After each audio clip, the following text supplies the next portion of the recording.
Innocent Drinks est une marque qui surfe sur la vague écolo. Ces jus de fruits sont censés être bons pour la santé, mais aussi pour la planète. Au siège de l'entreprise, le verre est de rigueur, moquette imitation pelouse sur le sol, mais aussi sur les véhicules de livraison, qui en plus roulent au GPS. Histoire d'ajouter quelques lignes à son CV d'entreprise écolo modèle, Innocent Drinks a souscrit au service du Carbon Trust, un organisme financé par le gouvernement anglais qui aide les entreprises à réduire leurs émissions de CO2 et calcule la trace carbone des produits. Ce qui est loin d'être simple.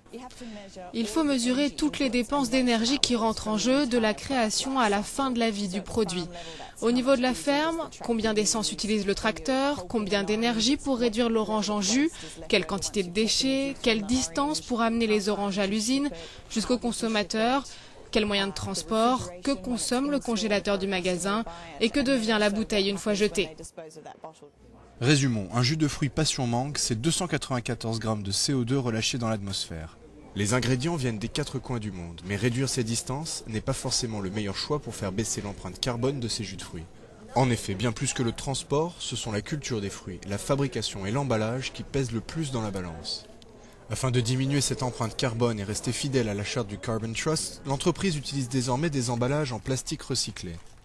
Mais si l'on s'en réfère au calcul de ces derniers, un bon jus de fruits plein de vitamines et excellent pour la santé fait plus de mal à la planète qu'un paquet de chips saturé de gras.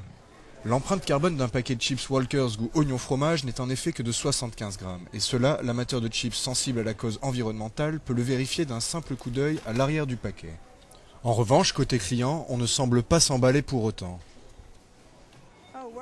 Partenaire du Carbon Trust. Oh, j'avais pas remarqué, c'est écrit trop petit.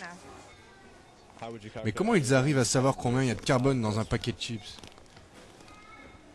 Comment ils calculent ça d'après vous? J'ai aucune idée de comment ils arrivent à calculer ça. Et toi, tu sais? Les gens ne sont pas encore très sensibles à l'idée d'empreinte carbone.